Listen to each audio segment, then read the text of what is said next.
Alright, so we are making a Kerala style egg curry today. We've taken a walk out here, and Rinku, what are you going to do? I wait till the wok is heated up, and I'm going to add oil. That's about 1.5 tablespoons. Yeah. Okay.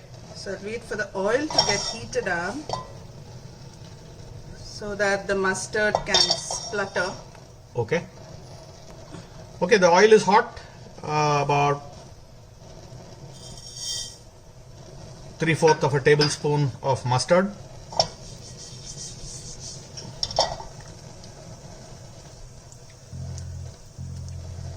We'll wait for the mustard to splutter. The mustard has begun spluttering. We're going to add curry leaves and then onion. That's about 200 grams of onions, finely chopped. This 200 grams of onion is for 10 boiled eggs. Okay. So we're going to use 10 boiled eggs. So we've used... which I've cut it into half.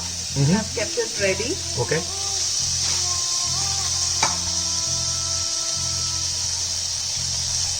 So I'm going to fry it at high heat till it becomes a little translucent. Okay. So far the onion I was cooking in high heat till it became a little soft. Now I've made this ginger, garlic and chili paste in a mortar pestle. You can always do it in the mixie, but I kind of like this texture of everything, so I try and do it in the mortar and pestle. The garlic, the ginger is just 1 inch ginger, but the garlic is almost 8 or 9 cloves. So what's the proportion of the ginger to garlic in this? There's more garlic than ginger? There's more garlic than ginger, and green chilies is really up to your taste and the hot and the spiciness of the green chili. These green chilies doesn't have much spice. I mean, in fact, it has no spice but only flavor. Alright. So that's what I'm using. I'm going to be cooking in low flame. Okay. Till it cooks a little bit, maybe for 2-3 minutes. Alright. So we're going to stir this around as it cooks and kind of wait till the raw smell of this ginger garlic goes away. It's more or less done now. That's about 2-3 minutes that it was frying. So now I'm going to slowly add all the spices, the powdered spices. So this is haldi. Rajan, do you know? This is turmeric or manjal podi. This is jeera powder. That's cumin powder, about 1/2 tablespoon. The turmeric was 1/2 tablespoon. This is fennel powder that I made at home. Fennel powder is saunf or somb. That's about 1/2 spoon. Dhania powder you need more than the jeera powder. So this is coriander powder. That's about 1.5 tablespoon. And this is a mix of Kashmiri chili powder and the regular chili powder. I add the Kashmiri chili powder for the color, but not to make it too spicy, so I mix the two. Okay, so that's a total of roughly 1 tablespoon and another tablespoon of salt. We're going to mix this. I'm going to do this in slow flame. Now you can see that it's dry. What I do is always sprinkle a little water so that it doesn't burn and continue with the cooking. So you can always keep water next to you and then keep cooking for a minute or 2, and then I will add the tomatoes. Yeah, that's another golden rule. Whenever you add any powder based spice, you should ensure that your wok is not very hot. They will all burn up. Now, in order to prevent the burning, we've added a few drops of water. And I've reduced the flame too. And the flame is also in low. About 2-3 minutes, we have stirred this around in very, very low flame. And we are ready to add about 200 grams of tomatoes to this.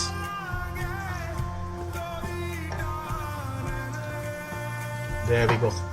I'm increasing the flame to medium heat now because there'll be some moisture coming from the tomatoes. and I kind of want it to be nice and soft. All right. And how long do you think this tomato needs? At least 5 minutes Okay. to maybe 10 minutes. Okay. I'm going to see. All right. So for the tomato and the masala to be completely done, this has taken 15 minutes.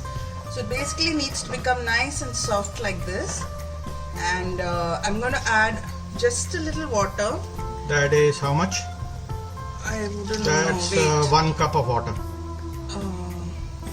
Just enough to hold the eggs. Once the water starts boiling, I'm going to put in the eggs because most of the gravy is going to come from the coconut milk and not the water. Okay, so that's 1.5 cups of water that you added. Yeah, so I'm going to wait for it to boil. Okay. So the water is boiling and I'm going to add in the eggs. See, if you notice, the yellow of the egg is still yellow. It's not, you know, if you overboil an egg, it becomes grey, the yolk. There's an excellent video by Bharat's Kitchen with a Z. Bharat, and it ends with a Z, Bharat's Kitchen. He gives a detailed description as to how to boil the eggs. Please look it up. It's so worth it. And it's him that I follow to boil my eggs. So that is BHARATZ, Bharat's Kitchen on YouTube. Okay, so it's going to sit there for like 5 minutes at least. All right, so we'll wait for 5 minutes and we will come back to adding the coconut milk. Yeah. Okay. So it's been like 3 minutes and the eggs are still boiling. So now since I've cut it into half, I don't want the yellow to mix too much. If it does, it's totally fine. Don't worry about it. But I'm kind of trying to gently make sure it's not getting stuck in between and just turn it around. And I'm waiting for the water to come down. All of us at home like a thicker gravy. And the whole point of this is you cook it in water and then you add the coconut milk. But once you add the coconut milk, you do not boil it. So you're kind of making sure that the egg gravy is done in water first, completely. So the gravy is more or less done now and I'm going to add the coconut milk. Here we got the brand Deep. So I'm going to eyeball it. I think half a can is more than enough.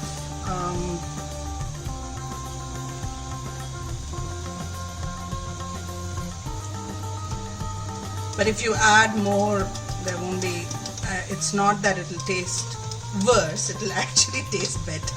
So I'm going to add a little more. Yeah, that's kind of half. That's 200 ml of coconut milk. And this is the brand. Sorry, I kind of opened it before showing it here. But yeah. Now once you add the coconut milk, you do not boil it. You wait for it to start boiling, simmering, and then you turn it off. So I'm keeping it at low. It's almost done now. Okay. So I'm Will you garnish this with something at the end? Yeah, I'll put dhania patta and my favorite curry patta a little more. Okay, dhania patta is coriander leaves and curry leaves. Yeah. Just as a garnish once it brings up a Comes to boil. a boil. Yeah. Okay. So it came to a boil. I've lowered the flame. I'm adding some dhania patta and a little bit of curry patta. There we are, an awesome Kerala style egg curry. We got this recipe from Dr. Annie, a very good friend of ours, many years ago, and Rinku has been mastering this and it's now done to perfection. The entire family really loves and enjoys the taste of this. We have it with rice and roti. You could also try this and enjoy it with rice, roti, or anything else of your choice. Enjoy and let us know how this dish came out for you.